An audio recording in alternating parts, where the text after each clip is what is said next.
Sud Radio, les vraies voix qui font bouger la France. Devenir plus utile. DJF Audebert, Philippe Rossi. Bienvenue à vous, 19h26 sur Sud Radio chaque mercredi soir. C'est devenir plus utile, c'est la mission que l'on s'est donnée avec vous mon cher DJF Audebert. Bonsoir. Bonsoir Philippe, comment ça va? Ça va, merci. On est bien accompagné ce soir. C'est plaisir de vous retrouver parce que moi je vous retrouve. C'est vrai que c'est notre première fois. Ben oui, c'est un grand moment puisque c'est ma première fois avec DJF Audebert. Voilà. Alors on va essayer d'associer comme d'habitude l'utile à l'agréable et d'apporter notre pierre à l'édifice sociétal. Et oui, une contrepartie à notre présence pour rendre notre monde meilleur. Alors l'utilité, c'est le principe que toute action doit être acceptée ou désavouée selon sa tendance à augmenter ou alors diminuer le bonheur des parties en présence. Mon cher DJF, quel est le thème du jour? Le thème du jour, il est là, sur un siège. Ouais. Ils sont tous là d'ailleurs, mais il y en a un particulier. C'est la communication avec les animaux pour devenir plus utile. Alors, apprenons ensemble à mieux comprendre et communiquer avec les animaux. DJF Audebert, quelles sont les questions que l'on doit se poser? Alors juste avant, je vais quand même vous faire un petit coin. Qu'est-ce qui se cache derrière tous ces appels qui sont si familiers? Est-ce que ce sont des cris d'amour, des avertissements, des reproches? Quoi qu'il en soit, il faut que nous apprenions à mieux communiquer et comprendre nos animaux. Alors les questions, mon cher Philippe, est-ce que je suis fait pour avoir un animal et communiquer avec lui ou pas? C'est quand même. Il y a des gens qui ne sont pas du tout faits pour avoir des animaux, et pourtant qui en ont, n'est-ce pas? On les a pas présentés, donc je l'en dis pas encore. Mais voilà, c'est le cas. En tout cas, si j'étais à la place de l'animal que je côtoie ou que je possède, comme Eric Julie avec son chien, est-ce que j'aimerais être considéré de la façon dont je le traite? Je traite mon animal, comment pourrais-je me montrer plus utile avec mon animal, même s'il s'agit d'un poisson rouge ou d'un paon, c'est les paons, je sais pas si on peut les... Comment pourrais-je optimiser notre communication réciproque pour nos bienfaits respectifs? Et enfin, quels sont les freins à une meilleure communication entre l'homme et l'animal? Alors à cela, des solutions, des réponses, nous allons les explorer avec nos invités et on les présente donc justement. Le réalisateur Gilles Demestre qui sort un nouveau film, Le Loup et le Lion. C'est le 13 octobre la date de sortie, c'est ça? Bonsoir. À vous, l'adjudant-chef Eric Julie qui est avec nous, conseiller technique de l'unité Sino 77 des sapeurs-pompiers de Seine-et-Marne et puis spécialisé dans la recherche des personnes. Avec vous, votre chien Loki, voilà. Très sage Loki, il aboie pas, c'est un beau chien noir. Un super berger hollandais qui est dans le studio. Bonsoir adjudant, bonsoir à vous. Et puis je vous présente Florence Olivier Courtois, docteur vétérinaire spécialiste des animaux sauvages, auteur avec Sylvie Orvenois du livre Un éléphant dans ma salle d'attente. Et voilà. Donc on a tous nos invités. Tout le monde est là. Mon cher Philippe. Voilà, donc la première question, c'est à Gilles. Un petit pitch du film allons-y. C'est une belle histoire familiale, c'est une fiction évidemment qui sera au cinéma donc le 13 octobre et c'est une jeune fille qui a perdu son grand-père et qui va dans l'île de son enfance qui est perdue dans les forêts canadiennes et là dans sa vie vont lui tomber dessus un petit louveteau et un petit lionceau qu'elle va recueillir qui sont orphelins et ils vont démarrer une relation, une communication, ils vont grandir ensemble, ils vont devenir frères ces petits animaux jusqu'au jour où ils vont être séparés par la vie et donc l'aventure va commencer là, c'est une belle aventure de créer une famille en fait avec des animaux aussi différents qu'un loup et un lion. Alors pourquoi vous aimez tant faire des films avec les animaux, Gilles? Les animaux... je rappelle que le précédent, c'était Mia et le lion blanc. Alors, j'en fais pas tant de ça, parce que c'est mon deuxième. C'est vrai que Mia et le lion blanc avaient beaucoup de succès, qu'on m'a demandé d'en refaire, qu'avec Prune de Metz qui écrit les scénarios, on aime bien raconter des histoires en miroir grâce aux animaux. C'est vrai que là, on a une histoire de deux frères, qui pourraient être des frères ennemis. Un loup et un lion, on peut pas faire plus différent, et qui vont se comprendre, qui vont se rencontrer. Alors, au-delà de la vraie histoire, parce qu'on a tourné en vrai la relation entre ce loup et ce lion, au-delà de cette vraie histoire, on peut raconter des choses sur l'humanité. Voilà, donc c'est ça qui nous intéresse. De parler d'écologie, de parler de nature, de défense des animaux, de protection de la faune. Tout ça, c'est les messages du film. Eric, comment vous communiquez avec Loki, qui est votre compagnon, votre chien, il fait partie de la famille? Alors tout à fait, il fait partie de la famille, donc c'est un chien de 6 ans, un berger hollandais. Berger hollandais, oui. Tout à fait. Donc c'est un chien qui est opérationnel, qui fait de la recherche de personnes égarées, de la recherche de personnes ensevelies. En gros, il va chercher des gens dans le milieu naturel, en forêt, et dans les cailloux, quand il y a des effondrements notamment. Donc la communication, c'est la base de tout. Alors est-ce que la communication fait la complicité ou la complicité la communication? Mais c'est extrêmement important pour nous déjà parce que on est sur des terrains qui parfois peuvent être dangereux. Donc la communication est essentielle au travail, mais bien évidemment en dehors. Et comment vous faites concrètement alors pour communiquer avec lui? C'est des récompenses, des petits signes, Oui, alors le sifflet. Par télépathie, on dit toujours aussi. En télépathie, je pense qu'ils sont très très observateurs et qu'ils sont toujours capables d'anticiper un peu nos réactions parce qu'ils nous connaissent, ils passent notre temps à nous observer, à nous regarder. Et bien souvent, on se dit qu'est-ce qui est intelligent? Mais en fait, c'est nous qui avons souvent une gestuelle qui fait qu'ils anticipent ce qu'on va faire. Et oui, en recherche, en général. Corporellement, ils voient dans quelle direction on veut aller et ils le suivent facilement, quoi. Florence Olivier-Courtois, vous êtes avec nous aussi en Zoom. Merci d'être là. Comment communiquez-vous avec les animaux et quelles difficultés vous rencontrez au niveau de la communication avec eux quand vous les soignez? Le vétérinaire est rarement le plus apprécié des animaux. Les soigneurs sont en général beaucoup mieux vus par les animaux que le vétérinaire. Parce qu'en général, on arrive avec nos médicaments qui sont mauvais, les piqûres qui ne sont pas bien agréables, voire le fusil hypodermique qui est encore moins agréable. Donc, le vétérinaire a toujours une position un petit peu délicate avec les animaux, sauf lorsqu'on essaye justement de communiquer. Et c'est ce qu'on appelle le conditionnement opérant, c'est-à-dire qu'on essaye de communiquer en positif. Genre, je suis là, je vais te faire une prise de sang, mais tu vas avoir une belle récompense à la fin, et donc ça vaut le coup quand même de faire un petit sacrifice et de fermer les yeux le temps d'avoir une prise de sang. Et donc ça, en fait, on travaille avec la complicité des soigneurs qui, donc, tout au long de leur journée, en fait, entraînent les animaux, éduquent les animaux. C'est aussi un apprentissage du langage dans les deux sens. On voudrait que tu te mettes contre la porte, il se met contre la porte, il a une récompense. Après, on voudrait pouvoir toucher l'endroit où on va faire la prise de sang, et il le tolère, et après, il a une grosse récompense, donc il est vraiment heureux. Donc c'est du bénéfice réciproque. Vous intervenez sur des animaux sauvages, c'est un peu votre spécialité. Est-ce que vous avez déjà fait des tournages de films, comme vous auriez pu vous retrouver comme vétérinaire sur le film de Gilles Demestre? Oui, j'ai eu plusieurs fois l'occasion de le faire, en effet, parce que effectivement, ces animaux acteurs ont besoin d'un suivi sanitaire très particulier, et puis bien sûr, c'est aussi parfois des questions de sécurité. Quand il s'agit de bébés, ça va, mais quand il s'agit d'adultes, parfois par sécurité, il y a un vétérinaire pour assurer la sécurité du tournage. Quand vous êtes en France, vous intervenez sur quel endroit précis? Chez les particuliers, à quel endroit? Dans des zoos, s'il en reste? Enfin, il en reste, oui, d'ailleurs. Oui, mais en fait, on déplace le vétérinaire là où il y a besoin de lui. Donc, en fait, la faune sauvage captive, c'est pas un bon terme d'ailleurs, c'est la faune captive tout court, parce que la sauvage, par définition, est dans le milieu naturel. Donc, la faune captive, elle se trouve chez des particuliers. Il s'agit parfois de perroquets, par exemple, d'animaux de compagnie, qui sont non domestiques. Et puis, parfois, il s'agit de l'administration, comme les parcs zoologiques, effectivement. Et puis, parfois, il s'agit de programmes nationaux, comme le programme de réintroduction aux ours des Pyrénées, par exemple, dont je suis le vétérinaire conseil. D'accord. Gilles, comment avez-vous communiqué sur votre film avec les animaux? Est-ce que vous avez engagé quelqu'un, un spécialiste ou une spécialiste en la matière? Oui, alors on a toujours évidemment des gens qui sont là pour s'occuper des animaux sur les tournages. Nous, on les appelle des coordinateurs animaliers, on ne les appelle plus dresseurs, parce que en fait, nous, tout le principe de la communication avec les animaux, c'est dans la relation qu'on crée avec eux. Donc, effectivement, comme le disait Eric tout à l'heure, il y a un moment où les animaux nous analysent, nous comprennent, et dans le lien qu'on peut créer avec eux, qui est un lien à la fois de tendresse, mais aussi par la nourriture, par le jeu, par des demandes spécifiques sur des choses, au fur et à mesure, en grandissant avec eux sur le temps, ils apprennent à nous connaître, et donc à comprendre nos demandes. Donc, la communication, elle peut être verbale, on peut dire des mots, des choses comme ça, mais ça va au-delà de ça.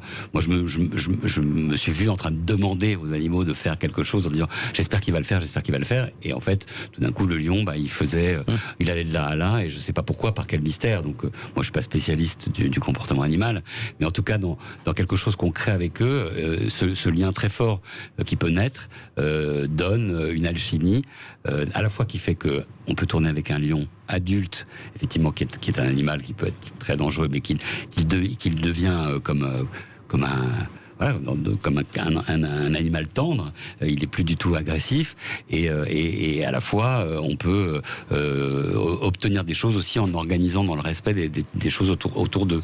Donc ça induit aussi. Donc la communication, elle est faite de beaucoup d'amour, je pense. Éric, dans votre service, normalement, tous les pompiers, les responsables techniques prennent des chiots. Et vous avez recueilli justement votre chien d'une manière différente. Expliquez-nous. Alors, en général, effectivement, oui, étant donné que la formation est longue, on commence avec des chiots de 2 mois. Oui.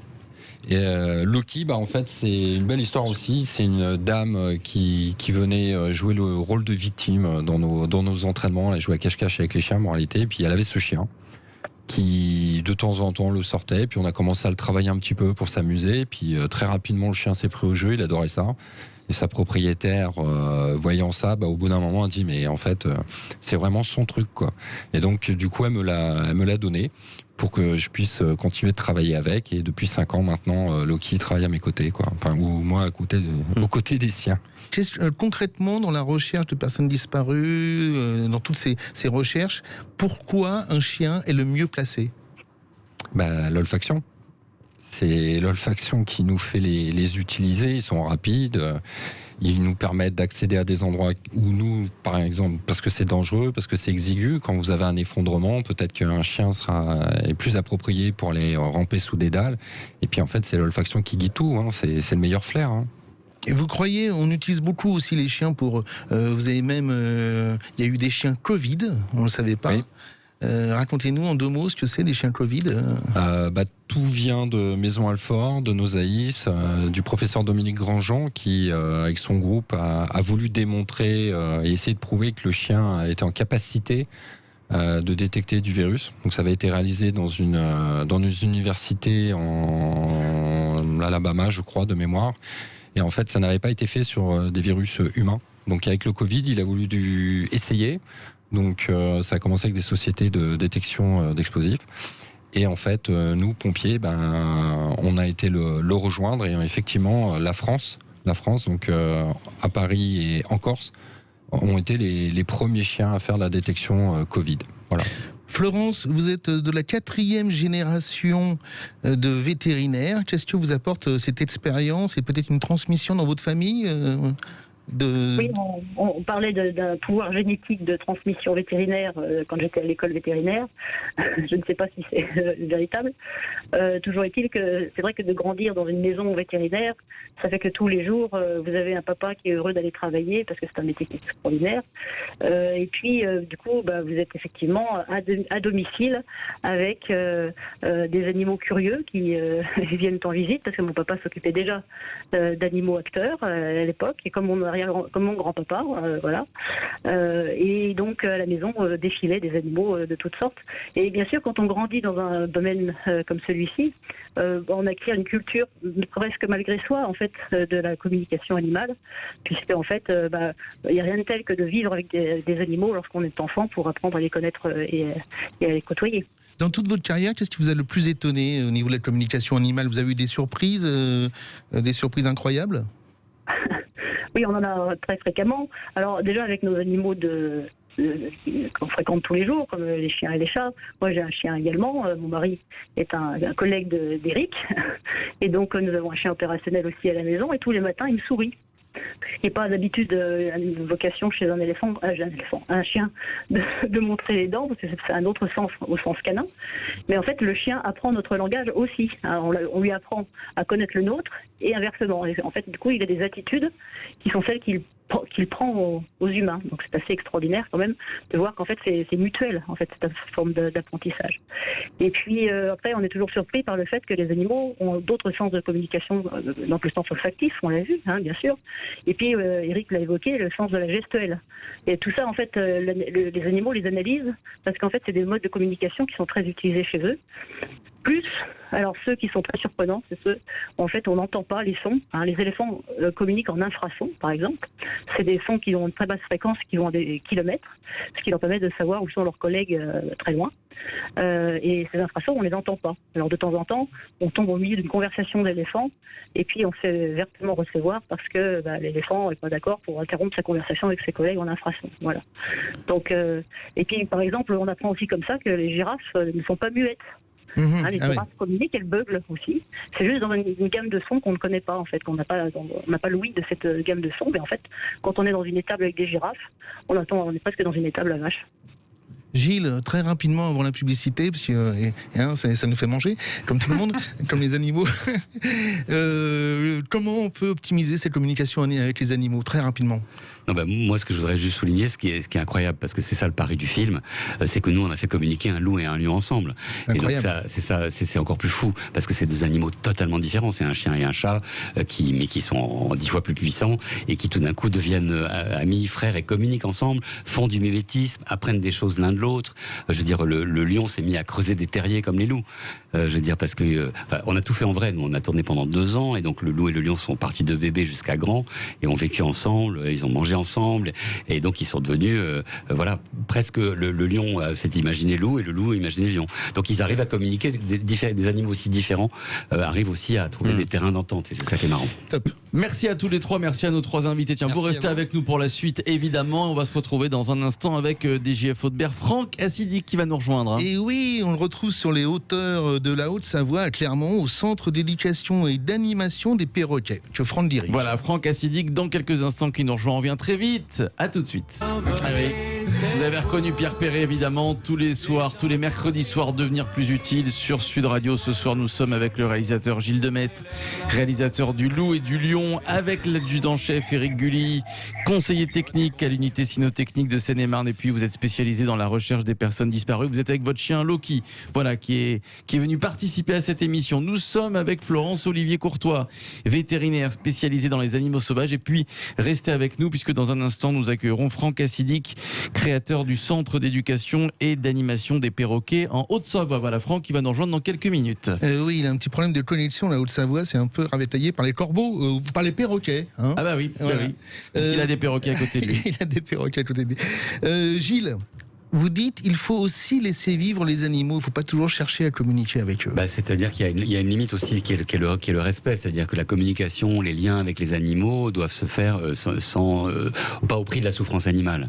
Et souvent, on enferme les animaux, on les met on les contraint pour avoir des relations avec eux parce que ça nous plaît, que ça nous amuse, on joue avec, on les met dans des spectacles, etc. Enfin, voilà, et donc tout ça doit se faire comme dans un respect des animaux, qui puissent s'épanouir et surtout de leur laisser des espaces dans la nature. Voilà, c'est bien plus beau de voir un lion dans la nature que de le voir derrière des grilles dans un zoo.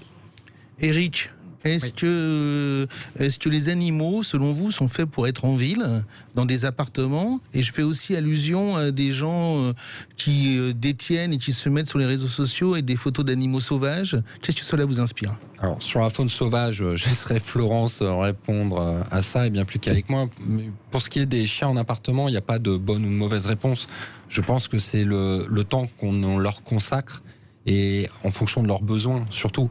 Un chien en appartement, s'il est avec un sportif, qui sort suffisamment, qu'il est dehors, c'est bon pour l'animal. Il y a des chiens en pavillon qui sont plus malheureux que des chiens en appartement. C'est le temps qu'on leur consacre, et est-ce que ça va dans le sens de l'animal? Un malinois, si vous l'enfermez dans un appartement qui fait pas de sport, qui court pas, oui, effectivement, il va être vite malheureux. Ce sont des animaux domestiques, mais je veux dire, les animaux sauvages en appartement, jamais. Enfin, des particuliers qui prennent des lions, qui sont bébés parce qu'ils trouvent ça mignon, puis quand ça grandit, c'est impossible. Ça devrait même être interdit. Ça l'est, je crois. Avant qu'on retrouve Franck au téléphone, qu'on a retrouvé, Florence, qu'est-ce qui vous inspire justement ces gens qui se photographient avec des animaux sauvages de petite taille, des petits lions, qu'ils achètent je sais pas comment, et sur lesquels on retrouve dans des clips ou dans des... Qu'est-ce que ça provoque chez vous? Est-ce que vous avez déjà été confronté à des animaux en détresse? Vous avez été soigné après ce genre de manifestation? Oui, en fait, bien sûr, déjà la détention des animaux, qu'ils soient petits, bébés ou adultes, en fait, elle est réglementée. On va avoir un certificat de capacité pour élever ces animaux et on a une autorisation d'ouverture préfectorale pour les détenir. Donc, bien sûr, il est complètement interdit d'avoir à Paris, dans un appartement, un animal sauvage, même s'il est bébé. C'est pas parce qu'il est bébé qu'il déjà ne présente pas de danger et puis surtout il a des besoins spécifiques. Et s'il est bébé, il a probablement déjà le premier besoin spécifique d'être avec sa mère. Le plus souvent, c'est beaucoup plus bénéfique que d'être avec une personne qui croit se mettre en valeur sur les réseaux sociaux avec des photos. C'est absolument pas une mise en valeur. En fait, ils se dénoncent de faits qui sont délictuels, voire criminels. Donc, en aucun cas, on cautionne ce type d'agissement. Ces animaux, en vrai, du coup, ils sont élevés dans de mauvaises conditions. Ils ont des problèmes de croissance, ils ont des problèmes de traitement. Parce que bien sûr, comme ils sont détenus illégalement, ils ne voient jamais de vétérinaire, ils ne sont pas vaccinés, ils ne sont pas vaccinés. Voilà. Florence-Olivier Courtois, on a un petit problème de connexion, on ne vous entend pas très bien, on va arranger ça en attendant. On va accueillir Franck Assidic qui nous a rejoint, créateur du Centre d'éducation et d'animation des perroquets en Haute-Savoie. Bonsoir Franck.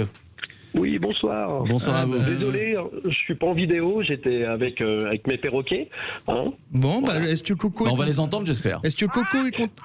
Voilà. Ils sont là, c'est dommage qu'on les voit pas. Voilà, ouais, c'est Odile qui parle. Non, mais c'est vrai que voilà, les perroquets ont un langage. C'est les seuls animaux qui peuvent évoquer des vocalises, des sifflements, des imitations incroyables. Après, bon, ça reste un animal intelligent. Voilà, c'est pas que la parole. J'en parle beaucoup. Beaucoup de gens achètent un perroquet parce que ça parle, ça siffle. Et finalement, ça finit souvent en foutoir, c'est-à-dire que il crie parce qu'il s'ennuie. Ou il peut déprimer, s'arracher les plumes, parce que son propriétaire est pas là, quoi.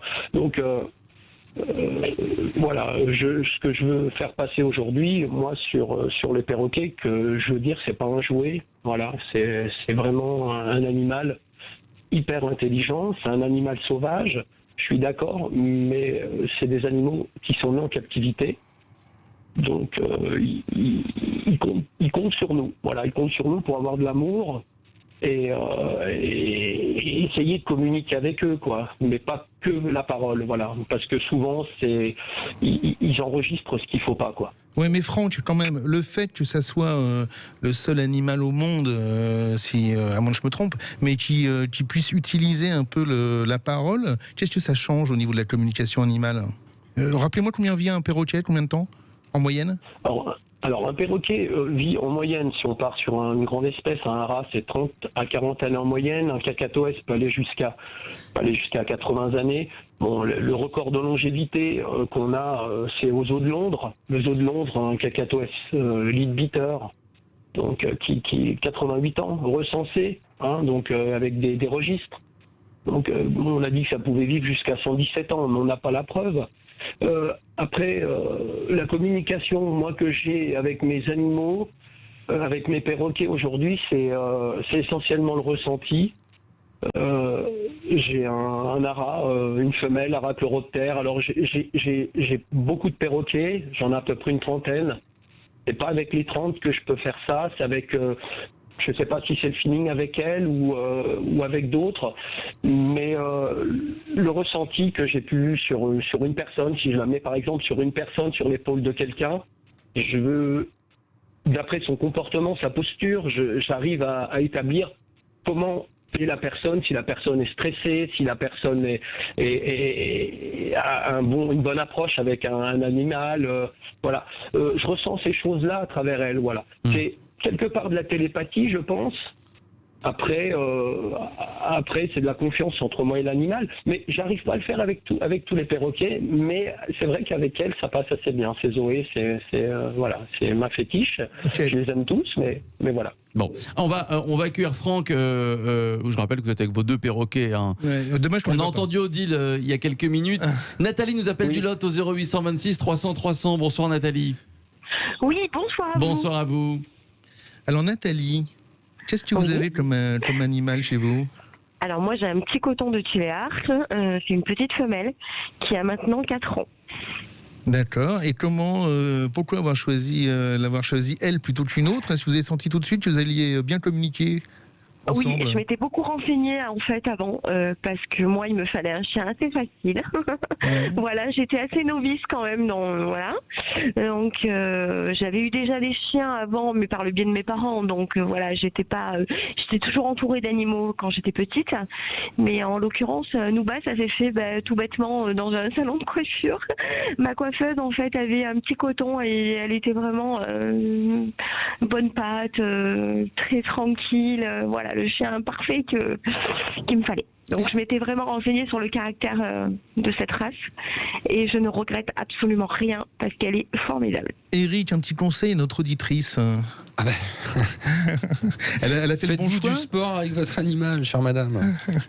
Moi, je suis très en connexion avec elle. Et pour vous dire, pour la petite histoire, en 2019, j'ai déclaré un cancer du sein. Et son attitude a totalement et radicalement changé du jour au lendemain. C'était vraiment étonnant parce qu'elle n'est pas du tout... Enfin, elle est un petit peu câlin, mais pas trop. Voilà, ça l'embête assez vite d'être trop sollicité, voilà, d'être trop appuyé, c'est pas trop son truc. C'est le chien un petit peu indépendant quand même. Elle a ses besoins, elle vient à la demande quand elle en a besoin. Mais voilà, au-delà, il faut pas trop chercher. On va poser une question. Oui, allez-y, dites-moi. Excusez-moi. Et donc, quand je suis tombée malade, moi-même, je ne le savais pas, mais elle avait un rituel, elle venait se coucher, elle venait mettre sa tête entre mon sein et mon bras. Et ça a duré jusqu'à ce que réellement je le découvre.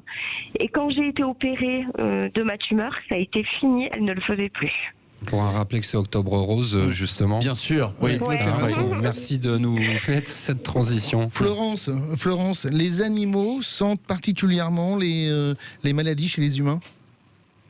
Oui, on a des animaux qui sont éduqués, entraînés à détecter des maladies ou des crises d'épilepsie pour les personnes épileptiques, par exemple. Ils détectent le moment où, en fait, avant qu'elles se produisent, ils peuvent signaler donc à leur maître qu'une crise va se produire, ce qui lui permet de s'asseoir, par exemple, de se coucher pour éviter qu'il y ait une chute trop importante. On a des cancers aussi, comme alors, pas forcément du sein, mais notamment des cancers de la prostate qui sont détectés par des chiens. Et puis il y a l'effet thérapeutique, c'est reconnu, la thérapie animale est quelque chose de connu sur un certain nombre de troubles, notamment des troubles cardiaques. Le chat qui ronronne, en fait, a un effet démontré, apaisant sur le rythme cardiaque des personnes qui ont des troubles du rythme. Ouais. Merci à vous Nathalie au 0826 300 300. Merci pour votre témoignage. Merci à tous nos invités. Je rappelle votre livre DJF Audebert, Le quotient d'utilité, où l'on retrouve des solutions pour devenir plus utile dans tous les domaines de l'existence. Voilà, c'est chez Guy Trénadiel, éditeur. Voilà. On remercie aussi évidemment, on remercie aussi Gilles et on annonce la sortie de son film le 13 octobre. Merci Gilles d'être venu. Quels sont devenus les animaux très Ils sont toujours ensemble, ils sont inséparables. Donc ils sont au Canada, protégés maintenant dans un sanctuaire. Okay. Voilà, le loup et le lion. Voilà. N'oubliez pas d'aller voir ce film. On vous remercie tous les deux aussi et on remercie les perroquets. On les a pas vus, mais on les adore déjà. Merci. Voilà, Coco et Odile, voilà, les perroquets de Franck Acidic. Merci à vous tous. Dans un instant, c'est le Loft Music avec Yvan Cugius. Yvan Cugius qui reçoit Corneille.